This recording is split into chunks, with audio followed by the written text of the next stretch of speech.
நம்ம ஆட்சிக்கு வந்தா அது என்ன வந்தா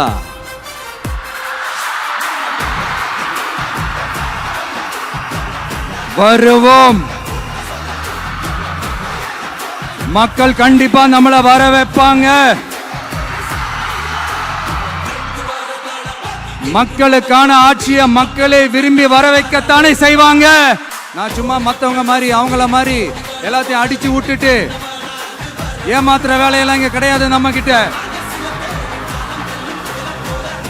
நான் மறுபடியும் சொல்றேன், நம்ம அரசியலுக்கு வந்தது உங்களுக்கு நல்லது நல்லது நல்லது மட்டுமே செய்யறது தான். எங்களுக்கு வேற எந்த அஜெண்டாவும் கிடையாது. அதனாலதான் பாத்தீங்கன்னா கொள்கை எதிரி யாரு, அரசியல் எதிரி யாருன்னு திட்டவட்டமா சொல்லிட்டு அது வெளியே சொல்லிட்டு களத்துக்கு வந்திருக்கிறோம். அதுல எந்த விதமான குழப்பமோ எந்த விதமான ஊசலாட்டமோ எதுவுமே இருக்க போறதில்ல. இந்த விஜய் சும்மா எதையும் சொல்ல மாட்டான். ஒன்னு சொன்ன அதை செய்யாம விட மாட்டான்.